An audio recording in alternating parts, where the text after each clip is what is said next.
Hey there, welcome to Permanent Waves, a podcast all about Rush. Thank you very much for listening or downloading or however you're listening to this episode. Really appreciate it. This week, I'm talking to a brand new friend of mine, which is something I love about the podcast here, is that you get to meet a new person at the same time that I'm meeting them. This is Brandon Dyke. He's a guitarist from, where are you from, Brandon? I'm from Greenville, South Carolina, and actually a little town outside of Greenville called Malden, more specifically. So yeah, nice. It's actually it's worked out kind of well.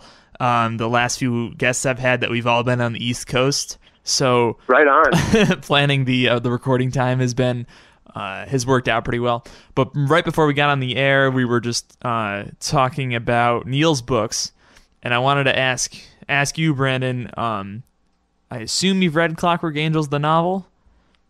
Well, it's funny that you mentioned that because I just got the book. It's kind of funny. Like, I haven't even read the novel yet, but it's actually on the list right now. Actually, before we started the podcast, we were chatting about Neil's books, and I had mentioned, that I own all the books, and I kind of periodically go back and forth between the books, and we were talking about a lot of information there in his books that he discusses in different geological places to go. And, he's such a good writer that he gives you more than just, the little kernels of beauty from the band that you want to find out about, but also just places that you want to travel to and different landscapes and also the history that's tied up in all of that stuff. So I certainly enjoy his books, but yeah, Clockwork Angels is a matter of fact, it's on the shelf right now, and because I'm working on an album right now called Headspace, it's a progressive rock album. It's there just waiting for me. So obviously, I know the gist of the concept album, and I know that the story outlines that in more detail, and I know the character and that sort of thing, and some of the characters that are involved, but I haven't yet read from front to cover, but that's certainly on the list here for the next That's few really months. Interesting because like I said, I have yet to read Neil's books, but I have read Clockwork, and you're the opposite. Oh, very nice. Very nice. I will say that I learned number one, the amount of Rush quotes not Clockwork related in that novel are insane. And yeah, that's what I've seen in interviews with Neil, him chatting about, those little nuggets of little lyrics in there that he gives to the Rush fan, kind of, Uh-huh. And some people said they were kind of hokey or maybe a little cheesy. I thought I loved it. I mean, if you're going to quote Digital Man while you're telling me the story or some other obscure Rush song that doesn't have anything to do with it, but make it work, then I think that's great. Yeah, exactly. I think that's a really cool thing. And I think, you kind of have to tap into the whole genre of sci-fi books, too. Kevin Anderson and Neil have been friends for years. Mm-hmm. I mean, way back after Grace Under Pressure, I guess they started becoming friends because one of Kevin's books, I forget which one it was, but it was like really inspired by Grace Under Pressure. Mm-hmm. And so they've been friends for years. But all that to say, it's like these guys they're like us, they get really excited about what they do. And they get kind of into it, and it's kind of like a way for them to have a sense of humor in there, and also to kind of keep the legacy going of the whole art form of like sci-fi in a way. Right. But there's like, so I think if you put your mind in the focus of that whole genre of writing, and then not to mention just the celebration of like Rush itself, having those type of kernels of lyrics in there, just to kind of just give you a little bit of a tickle there. I think it for me, two of the words I hate are cheesy and dated. It's like, what actually is dated and what actually is cheesy? You can't really define it. It's kind of something that it's relative to. Yeah, it's certainly relative to the situation. Yeah, but I really enjoy, and I'm looking forward to finding those little kernels when I read the novel. So even beyond that, I was surprised. I thought I knew the story of the album before I read the book, and I thought the book would just kind of go into a little more detail, but I really didn't have a fantastic grasp on what the story was before I read the book. After the novel, I was like, oh, like I was pretty wrong in a couple of those places, just from what I had from the lyrics. Yeah, and that's what I'm looking forward to, because you can't really put a whole concept album.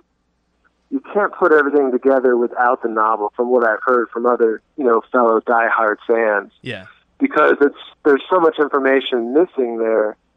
But in other words, I get the spirit of the album. I get the idea of the album.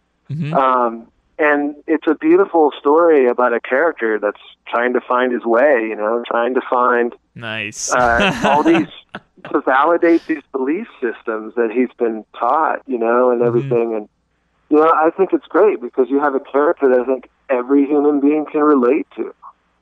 No matter which way the wind blew for them, So growing up, you're a monster, man. This is great. It's just kind of like, it's kind of one of those things where,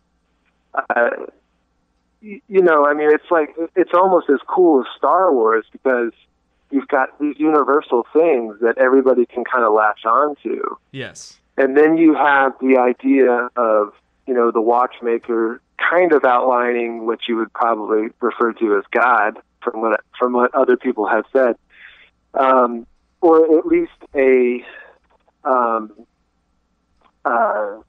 being that rules over the land, so to speak. So, you have all these concepts and you have all these characters, and I think it's kind of neat where it just kind of plays out, that particular role, and somebody can easily relate to it. So have you, I think I remember you telling me, like, I want to know how many times you've seen the band roughly, and where you've been sitting for each.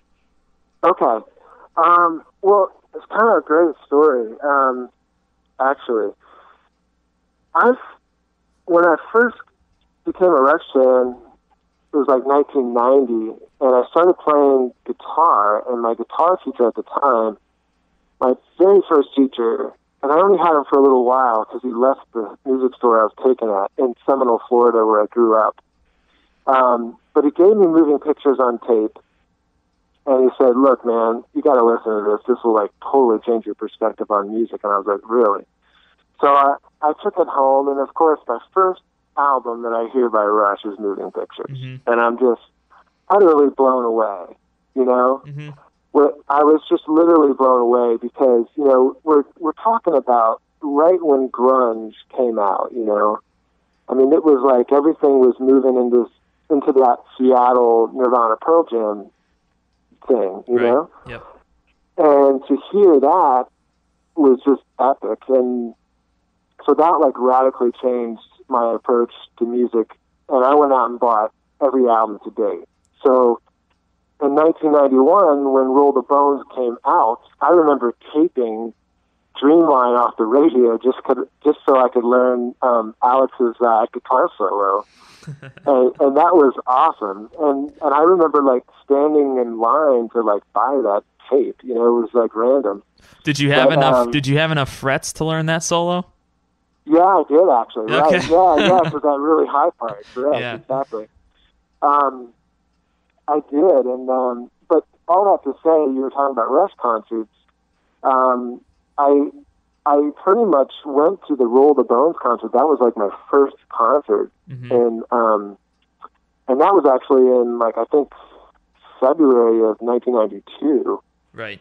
So, I mean, I got to hit every single tour except for Vapor Trails, unfortunately. And that's, like, the big return, I wish I could have been to that. Yeah. And for reasons that I really couldn't control. But yeah, so as a whole, I've been to over 10 Rush shows. Nice. Now, in February '91, I was 3 months old. Just to put it in perspective. I have a couple questions. Were the rabbits around for that tour? Wasn't that the tour where they shot the rabbit? I think they still had the rabbits from Presto, right? Okay. I think you're right. Okay. If my memory serves me, I was blown away because I think they played Xanadu on that tour, if I remember correctly, and I was so blown away that they played that. But it was also the last time we heard "Where's My Thing" until this year, right? Yeah, until recently, and then I think they also had Primus open up for them. Oh man. And actually, Neil was just talking recently on his latest interview that they would get together before the shows, and they would have like these jam sessions with like really odd instruments and stuff like that. Yeah. And I was like, man, I would love to be a part of that, you know? But one of the coolest Rush show experiences I had recently was Clockwork Angels at the Charlotte show. And I think it was the 2012 leg. Yeah. And basically I was meeting up with a bunch of Rush fans at a pre-show gathering, and they had this radio giveaway thing at the restaurant right there. It was right in Charlotte.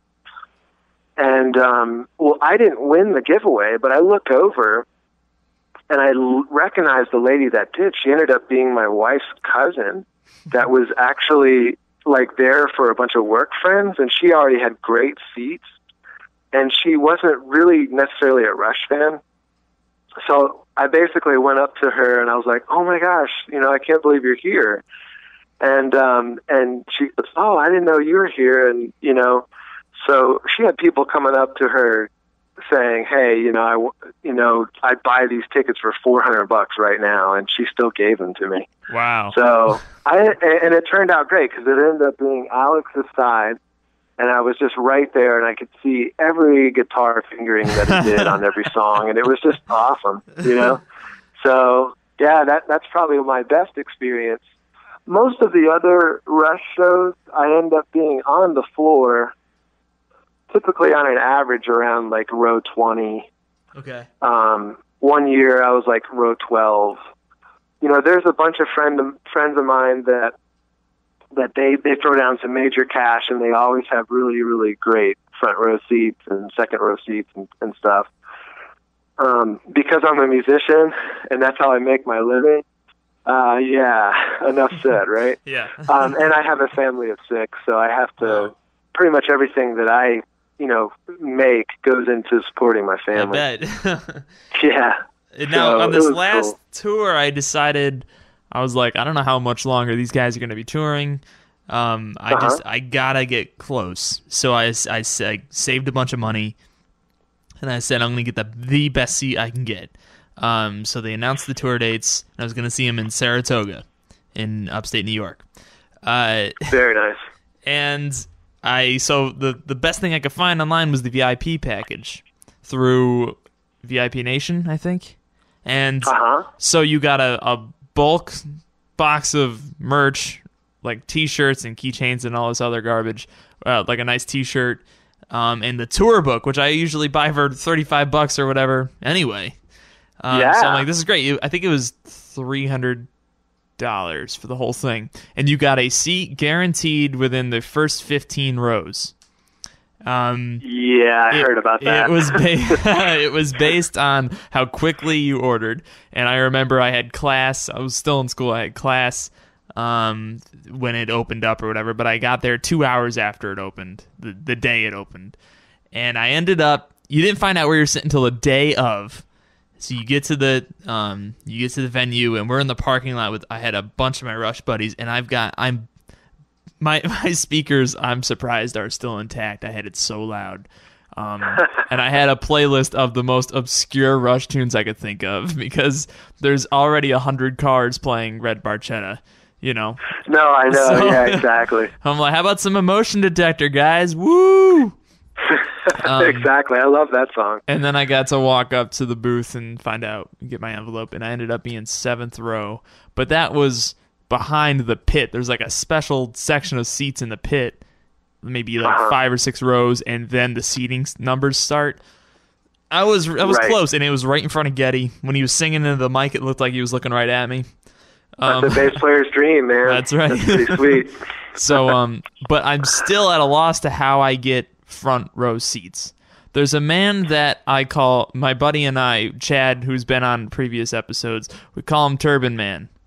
There is a man with a big beard and a turban that sits front row, dead center, right in front of Neil, between Getty and Alex, for every show in the Northeast. Every single show. And we know who he is because he's the only guy there wearing a turban. And he's front row for every show in the surrounding states of New York.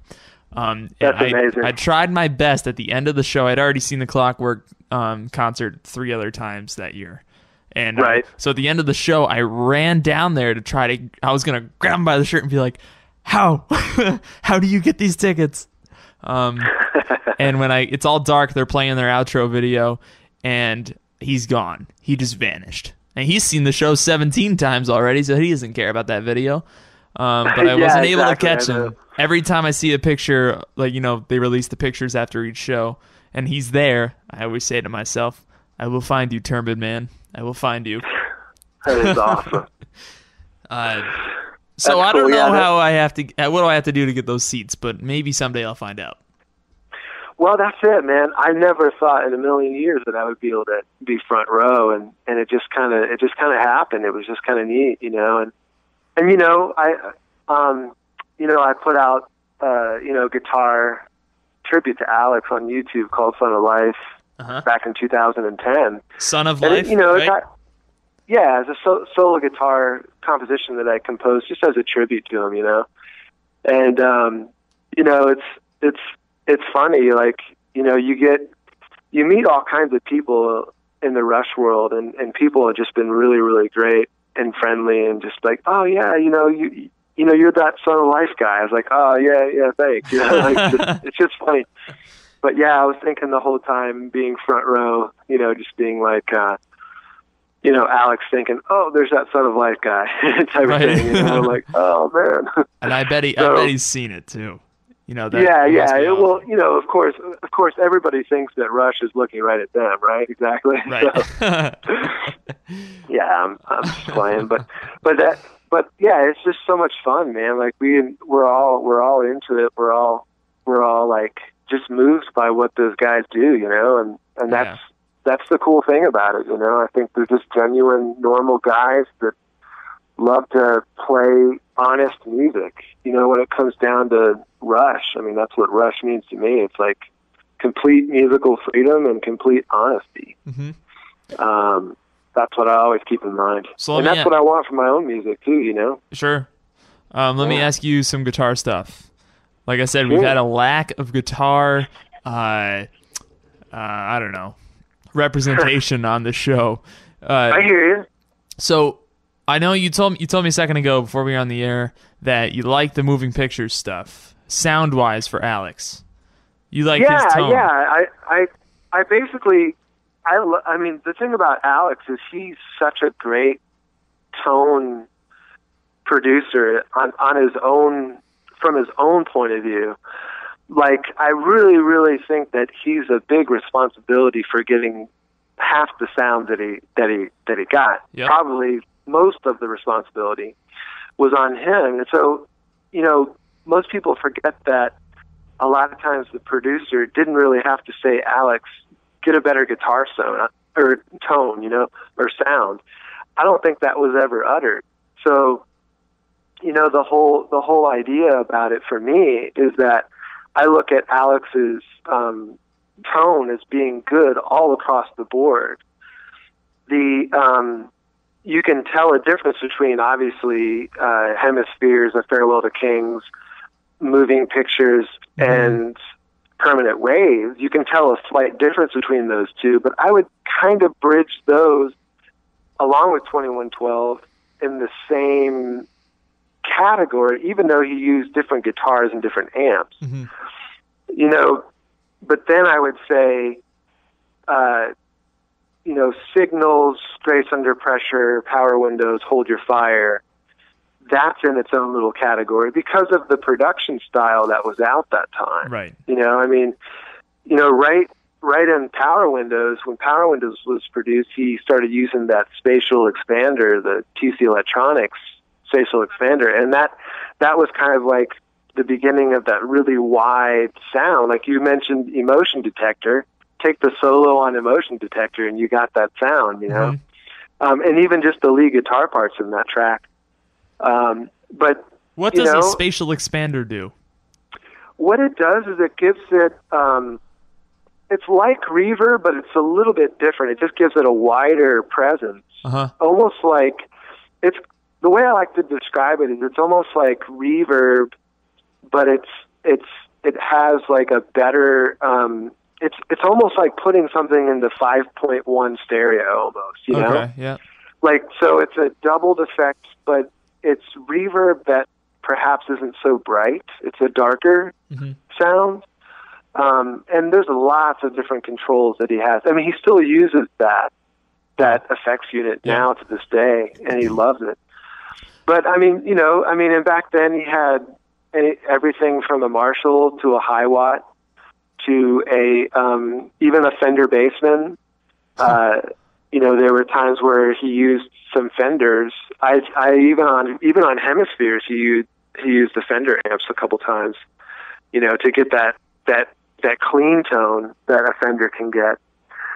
But I would say that, like, what I liked about Moving Pictures is that they stacked the sounds when they did the recording. So, for example, he would lay down, let's use Tom Sawyer as an example. Say he did the rhythm part to Tom Sawyer, the very opening part. He would actually go on top of that on another track in the studio, and he would overdub another guitar with another amp combination. So it would get this sort of like really big guitar tone that he could get in the studio, and he could, you know, then the producer could do at the time, Terry Brown could do his magic to make that guitar sound just really, really come to life. But on A Farewell to Kings, Hemispheres, 2112, I hear kind of like this, Hi-Watt Marshall combo cranking, 335, 355 sound that he's pretty famous for the classic Rush, Yeah. And I find many guitar players are just kind of torn between which one they like. I'm different. I like all of them. And I just say it's just which one do you want? Which color do you want? And it all depends on what you're trying to, go for and what actually he's going for. I certainly love the sound of his rig now with the Hughes and Kettner set up, and then now he's also got he's using Apple plugins now from the soundboard. Wow. So that's amazing. Like because this last tour he didn't even have the amplifiers on stage. Right. They were all off stage, and Scott was back there running that for him, and then Brad out in the house, he was pumping plugins from the soundboard that could enhance his sound live too. So does he still have Hughes and Kettner amps on Clockwork? Yeah. They're just not visible. Yeah. And what about this Lurkst head? Yeah, I think he certainly used the Lurkst head. I mean, that's in Is that Marshall? No, it's not. I forget the name of the company off the top of my head, but it is a boutique company. Somebody that designed that for him. But that is something that, like, I think has a similar sound as the core blade and switchblade that he was using by Hughes and Kettner. Honestly, my own rig, I play a custom guitar. It's a custom Strat, and it's got 2 Pearly Gate humbuckers in it. And my Strat is like a Gibson scale length, so it's a shorter scale. I can get a Gibson and a Strat sound in one guitar, and I'm more of a Fender guy. I like the Fender sound. So it's like it's funny. There's a lot of diehard Rush fans that go out and they get exactly what Alex has. But the thing about tone is that a lot of tone is in your fingers. It's not just the gear that you have. Oh, yeah, I know. It's how you play the guitar, too, you know? So, I mean, I've heard many stories, even like other guitar players, Yngwie Malmsteen, for example, where I've heard a friend of mine went to a concert and the guitar tech came out and played on his rig, and he was like, ooh, I didn't like the tone. And then when Yngwie picked up the guitar, it was just amazing. Like, he came out and his tone sounded amazing. Well, it's because Yngwie's playing it. It's his fingers. And I think Alex would agree with that, too. I mean, there's a certain amount of tone that you get out of your fingers that you can't really replicate, even if you have the same exact gear. Oh, yeah, that's the same thing with Geddy. I've got a video on YouTube that people watched about how you people buy the Geddy Lee bass, and then they write all over the internet how it didn't make them sound like Geddy Lee, and there's a billion other components that go into it. Like, mostly how he's playing the string, you know? Right, exactly. And you know, I'm pretty big on that when I'm teaching guitar, you know? Yep. I mean, you know, for me, I've been a Rush fan all my life. I go in and out of that, you know, I've learned probably, you know, most of the Rush songs through the years. But in my current fingers now, I don't just sit around playing Rush songs, because I have my own music that I'm writing.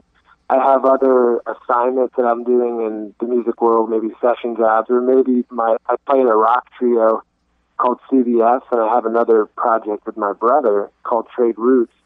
So we're always like, there's always, you know, that random access memory that you can only store so many things in your fingers. Mm-hmm.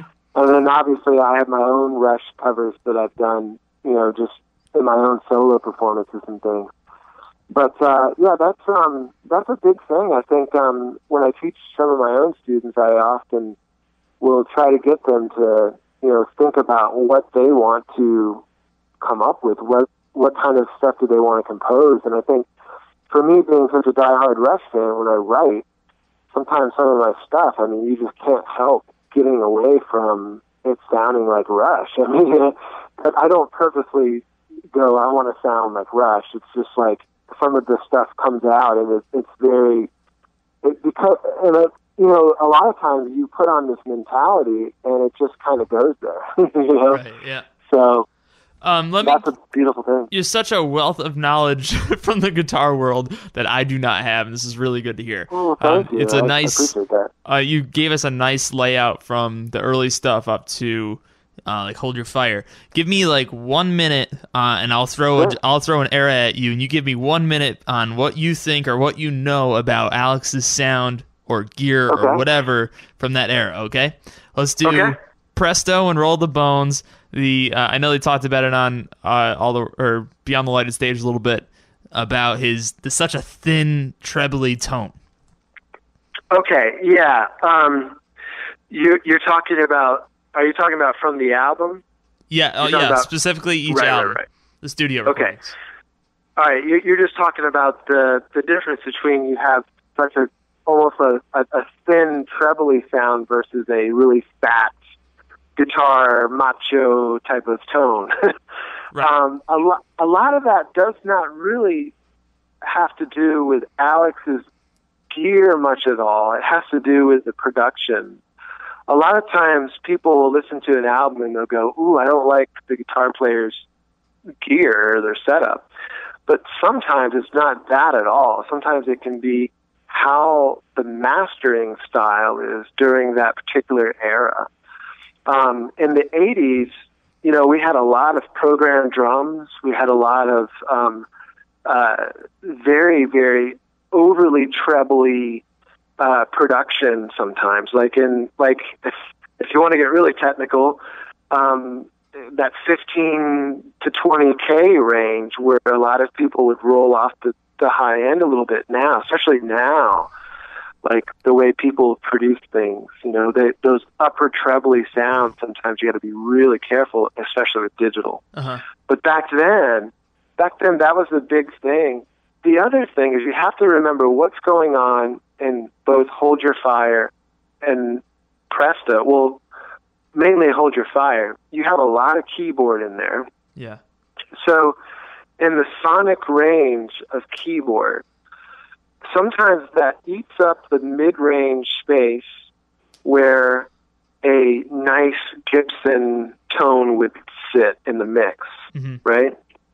So what happens is the only choice that a producer has is to boost the treble to cut so through. The guitar player can be heard in the mix. So I think a lot of that. Now, I tend to love the sound of Hold Your Fire. I love the production of Hold Your Fire. I think it's wonderful. Yep. And I love Mission. I love the tone that he has going on that song. And the first time I heard that solo, I cried. I mean, it's just like so emotional.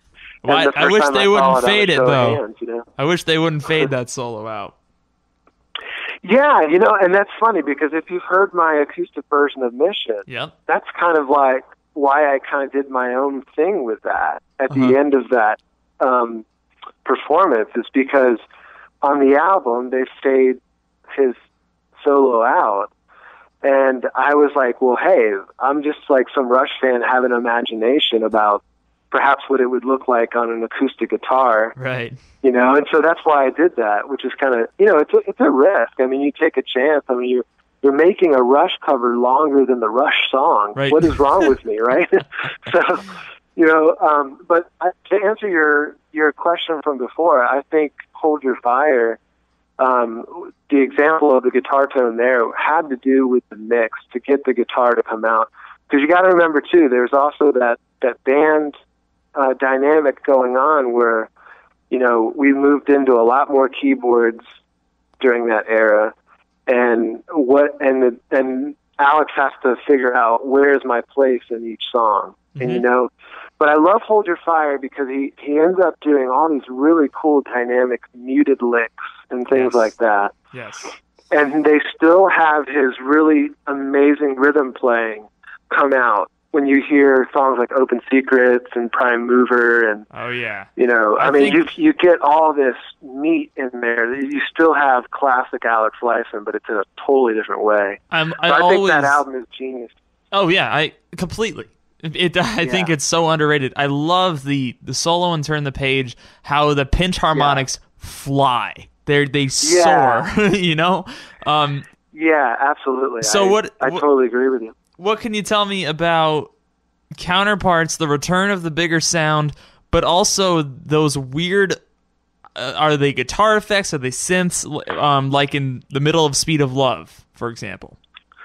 Okay, if I remember correctly, on Counterparts, if I remember correctly, they went back to, he was doing like speaker emulators on that record, if I remember correctly, or at least on the tour. He might. I think I heard also that he was using like a Roland jazz chorus on that album, if I remember correctly, which is kind of like a different amplifier for him. I think that's part of it too. I think he used a Peavey as well. So he used like a Roland jazz chorus, and as his main amplifier for that record. So just like Geddy, he was going back to some older equipment. Yeah, and I think a lot of that too. That might have also been one of those effects, like I mentioned on the Moving Pictures production style, where they stacked parts. You did say Speed of Love, right? Yeah. Yeah, because it's got that really nice clean tone. The beautiful thing about Alex is he'll often take a guitar part and then he'll play it clean tone, and then he'll change it to a slightly distorted tone. Yes. And he'll double that same part. So what you're actually hearing is not just one guitar. I love it. But the way they mix it, it sounds like just one guitar, but in the studio he can layer it just enough to get a good articulation. Yeah. And I've actually been using a lot of those techniques on my album, so it's been really fun. This is so much fun to hear someone who definitely knows. They're not guessing. You know what's happening. Now, what about, am I wrong to say that the guitar tone on a lot of Test for Echo sounds over compressed? there aren't very many dynamic changes in his sound. It's a very it's like a warmer kind of distortion. Yeah. For example, the beginning of The Color of Right. Right. Yeah, I love the guitar sound on that track. I mean, I think if I remember correctly on that album, he was using Marshalls, man. Oh yeah. I think he went back to Marshalls on that album, and like if you hear Driven, whoa, the guitar tone on Driven is just epic. Uh-huh. And so for me, I've heard some people say that it sounded overcompressed, but I think what they really mean is they did layer some guitar parts on that record. So perhaps they might mean overcompressed because they were going for a very thick sound. I mean, right. Like, earlier we didn't really get to talk about Presto, but Presto is like a completely different album because all of a sudden they had to not worry about keyboards very much. It was just, let's get back to the power rock trio thing, right? So on that album, you get the same thing. I think Test for Echo in the same way. I think we are seeing this return again to like really fat guitar tones. Sometimes what can happen, I'll use Vapor Trails as an example. I love the remastered version of Vapor Trails. Okay. I mean, it's just phenomenal. Uh-huh. Remixed actually as well. Yes. But, that's an example of perhaps the first go around where everything sounded really, really almost distorted. Mm-hmm. Like everything was muffled. It was mastered. So like back with that era, you have what's called like the loudness war, where people were trying to like compete on who could master a record the loudest so that somebody didn't have to turn it up at all, Right. And I think that still exists to a certain point, but now mastering engineers are becoming a lot more trying to make it be about the smoothness of the sound rather than just how loud it can go. So I think that album just got overcooked a bit. Mm-hmm. What I'm actually getting at is that sometimes a guitar tone, the reality of a guitar tone, has to live in the sonic space of the best for the mix. So, like, when you listen to a Rush album, you almost have to look at it like, this is the best guitar sound for that song, to serve the song. And that's what Alex is all about anyway, is like serving the song rather than being like, hey, look at me play.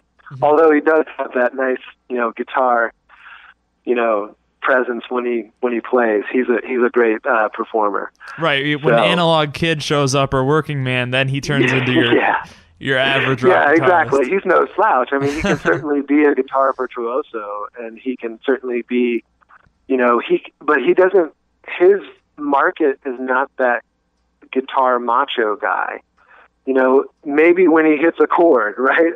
And I mean, he certainly gets into it. But if you compare the marketing strategy from Van Halen to Rush, it's a totally different thing.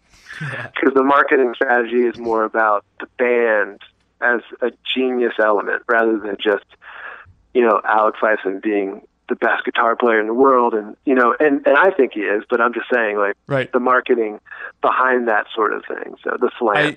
I keep adding questions instead of checking these questions off. I keep adding more. It's okay, man. It's fine. Give me 30 seconds on my next two comments. Did Rush just suddenly discover drop tuning on Test for Echo because half of the record, if not more, is in drop D or something else? And agree, disagree that Snakes and Arrows is maybe sonically as a whole superior to many of the other albums, and Alex's tone is fantastic on that album. Okay, for one thing, I think alternate tunings with Alex, I think he's been doing that for a long time. But you see a lot of that error happening on Test for Echo, and you know, I think you used it on Counterparts That's too. right. If I remember Stick It correctly. Out is Yeah. drop D, I think. Yeah. You're right. Okay. So, like, I think it was, you know, sometimes as a guitar player, you can go through certain times where you pick up a guitar and you're just kind of like, I'm in a rut. I need to change things up, right? Yep. So I think for Al, it was probably like, hey, let's, you know, I see some other guys doing stuff like this. I mean, he's a good friend of Stephen Bennett, who's a harp guitar player in Toronto, and there, you know, there's a lot of guitar players that he knows that, you know, he sits back and watches as well. So I imagine that a lot of that came from watching other people do alternate tunings and then being like, hey, maybe I can do that. Yep. And then because he's got a guitar tech, it makes it doable for a rock trio, you know? So he was like, why can't I bring that element in? And I think that's where it went. And then you have, you know, Test for Echo opens up that opening track. I mean, just amazing. And you're like, wow, that's a cool sound. Yeah. But yeah, and then you mentioned Snakes and Arrows. Mm-hmm. I mean, they had Nick. That's it. They had as Nick. the producer, Mescalinitz, you know? Yeah. And, you know, Bouge, if you will. Yep.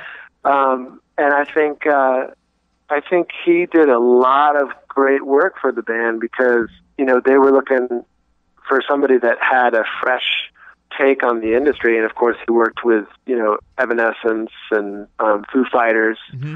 to name a few. But, you know, I think part of that also has to give credit to Rich Chicky, their engineer on that album, because I mean, he works with Dream Theater, he works with Aerosmith. I mean, he's no slouch. He's a phenomenal engineer. I mean, I've learned tons of stuff from him myself, mm-hmm. you know, just by listening to his work, his final masters and mixes and things. But I think a lot of that album has to, as far as the guitar tones and the, you know, the technology got so much better with 24-bit recording, and of course they use Logic. They use Logic Pro as their software when they record Rush. So there's a lot of options. I think a lot of it had to do also with Alaire Studios, which is up in your neck of the woods, you know? Right. Yeah. So, I mean, I think a lot of that had to do with the space that they had there. They had a huge space to work. Yeah. And they could crank the snot out of an amp in that big room in there. And I mean, just so, yeah, I mean, I think I would tend to agree with you. I love Snakes and Arrows production. The whole album is just great. You mentioned earlier about the Dreamline solo. And I've said it a few times on the show. It's one of my favorite, if not my favorite, song to hear, my favorite solo to hear live, because it's different every time. Alex doubles the length of it, puts the part we're used to hearing from the record at the back end, and spends the whole other half building up to it, and I think that's amazing. I think that's awesome, the way he does that with certain tracks. I mean live. I think I love that Rush is starting to put more improvising in the music. I think that makes it cool and fresh for them. I mean, you know, they have to leave their families. They have to tour. I mean, it's a big responsibility, but to be able to be up there and not make the music stale for them, where everything is certainly 100% all worked out, I think is a nice way to have a good balance. Mm-hmm. You know, when you're touring and performing. And I enjoy it as a guitarist because he does something different every night. And I mean, you know, I don't have that much money to go to like 12 shows a tour, but I'll go to Atlanta and I'll go to Charlotte and then Raleigh. Yeah. And it's like, it's cool. I mean, of course, this last time around they had the A set and the B set and then the variation to the B set and all that. It made it so you had to see multiple shows. Yeah, exactly. Right. I saw 3 shows, Brandon, on Clockwork. Oh, really? I think 3. And I got A, B, A. And man, if I got 3 A's and didn't get to hear Middletown Dreams, it would have been a sad track. time. That was certainly the track that I wanted to hear. And I think they had to switch it up for Limelight when I was in Atlanta, and I didn't get to hear Middletown. But of course, I got to see it on the DVD and stuff. Sure. Give me one song you want to hear on the new tour. My gosh. A deep cut. If they would do The Available Light, or, that track, Really? Available Light, I would love to hear that song live. The other one would be Losing It from Signals. I'm a sucker for that tune. Yes. Why didn't they do it last tour? Well, that's the thing. I think a lot of it has to do with Ben Meek, who was he's friends with Getty. He did My Favorite Headache. He did the guitar stuff on that album, right? Yeah, he did the guitar stuff on My Favorite Headache. And the violin on stuff. On Signals, he did the electric violin over that section. Yep. And I think that section, if I remember correctly, oh gosh, what time signature is that in? I think it's like 11. 6-8-5-8. Yeah, Yep. exactly. like an 11/8 groove there. And so he's soloing over that. Just amazing stuff. I think it would have to do a lot with that, where that would be a big responsibility for someone to step up the plate and do that. Right. Now, I've never considered Available Light, along with 90% of Presto, is a song that took me a wicked long time to be able to enjoy or to even listen to. And that's okay. Everyone has a different taste bud. And just like all of us with songs like that, now we love them. I love that track. Yeah. But it's funny that track.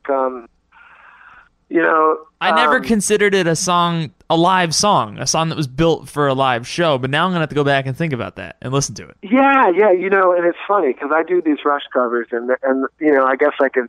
That's certainly going to be my next one. So, anyway, interesting. I'll be listening. So, yeah. So Available Light. I did not think you were going to pull that one out. I love that song. I don't know what it is. I think it's lyrics, the content of the lyrics. I even think that Alex's guitar solo is just really, really emotional. Yeah. It's got that emotive quality that he talks about a good bit. Yep. But I don't know. There's something about that song that just is good to the human spirit. That's all I can say. I mean, it just has, it just leaves you feeling good. Yeah. mean, and I would say that Chain Lightning does that to me, on that album. How would he approach that solo live? Because isn't it reversed? Yeah.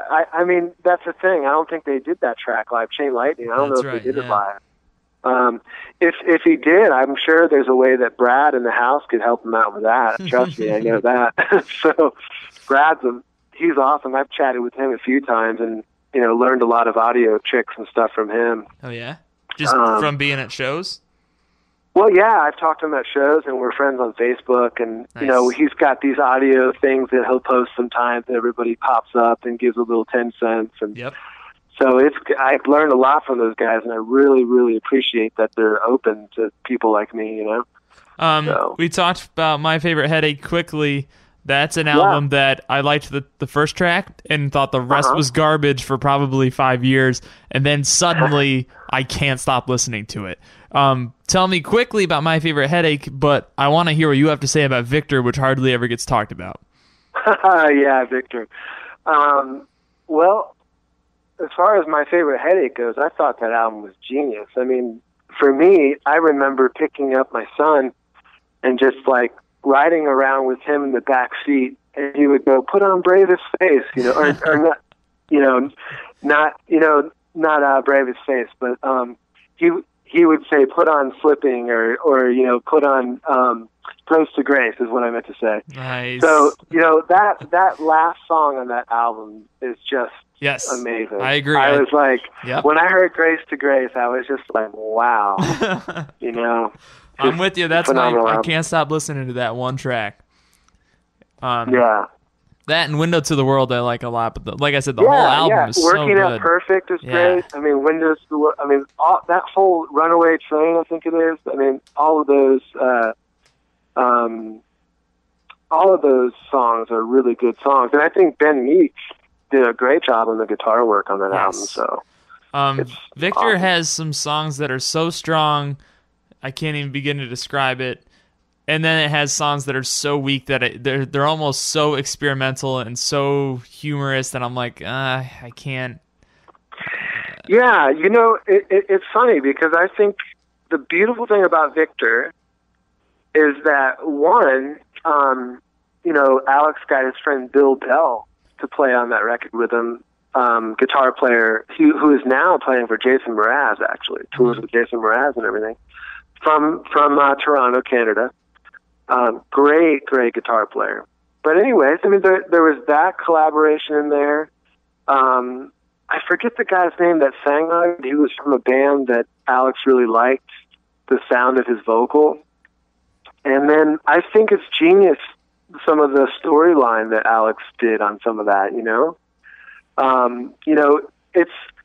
it's certainly like a darker record, and I think it's one of those things where for him he was making his own statement, and I certainly respect that statement. Yeah. I mean, and I think also you got to remember he probably wanted it to sound a little bit like Rush. There's no way to get around it. Yeah. But he also wanted it to sound like his own little thing, And I think he achieved that goal. I think that album is really good. I like it. That's what I love about having those two solo albums happen at the same time. Was that Rush was going on for so many years, and then they kind of split up, and then came right back together. And when they split up, it was a chance to see, oh, this is where the writing, this kind of writing I hear in Rush comes from. It comes from Alex, or this is definitely Geddy's writing these parts of Rush. Do you know what I mean? Yeah, exactly. And that's a wonderful thing about their family environment. When Neil went through his heartache with all that, we were all rooting for him. And it just, it sucked. There's no other way to look at it.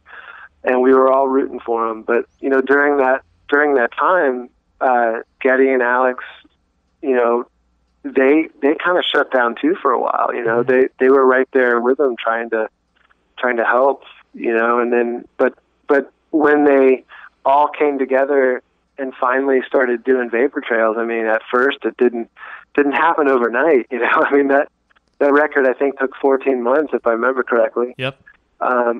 So there was a lot of just triumph coming back to this thing called Rush that they've created so many years before that, Brandon, I really appreciate you coming on. It was nice to talk to you finally. I know we've been friends for a while on Facebook. Yeah, man. Thanks for having me. It's been a blast. One thing I envy big time about you, and that's that you became a fan in 1990, and you were able to see, you were around for the release of Roll the Bones, Counterparts, Test for Echo, Vapor Trails, both solo albums, Vapor Trails, Feedback, Snakes and Arrows, and Clockwork Angels. I was able to see I was a fan just in time to see Snakes and Arrows come out, and it was like such a cool feeling. And then to have Clockwork Angels as a new album, I can't imagine having all of those as new albums. Yeah, man. I certainly look back and I want to live it all again. Much like Headlong Flight, but that certainly is great. People that are Rush fans, they get it. They get why Rush is so appealing to all of us. It's because it's like there's musical freedom and there's artistic freedom there, that they were able to do all of this on their own terms with a deal that helped them do that as well, obviously.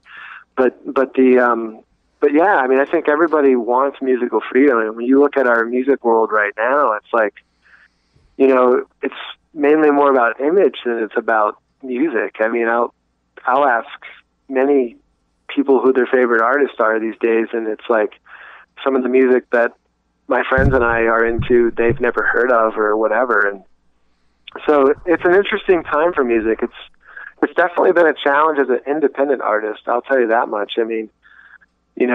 People ask me stuff like, why do you post your stuff on Facebook so much? And I'm like, well, that's my only platform. That's all I have is that and some other social networks and, things like that. But, in the town where I live, a lot of people, don't really listen to progressive rock a lot.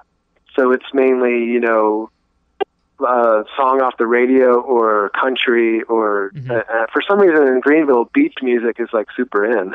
It's crazy. Wow. But yeah, not that I dislike beach music or any of the other stuff, but it's really difficult in a lot of ways now if you're going out in public not playing a bunch of cover songs that people want to hear. You're already have a disadvantage when you go, hey, this is a new song that I wrote. It's called Enough. And it's about materialism, and it's about dealing with, character issues and who you really are. You go out and you say that, and people are like, what are you talking about? So honesty, I guess, right? Tell people where they can find your stuff. Okay, well, essentially right now, the best place to go is my website, brandondyke.com. You can link directly to my SoundCloud page from there. Under music tab, it will say instrumental and singer-songwriter. And you can read up on my album Headspace that I'm working on. And you can find my stuff on iTunes, Amazon, Google Play.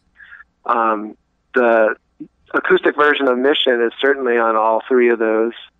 And then, of course, I'm on YouTube as well. So, yeah, that's probably the best place to go. Very cool.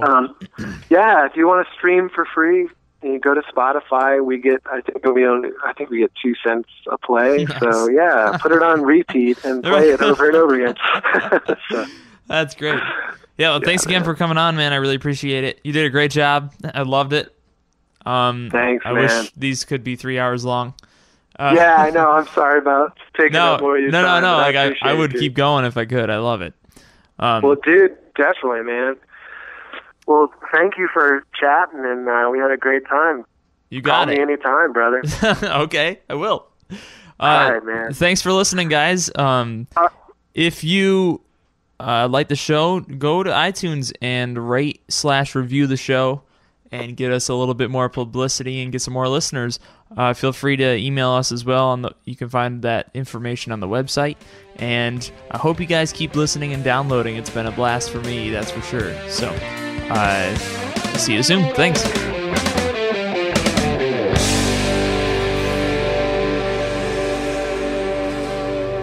Brought to you by Knickerbocker.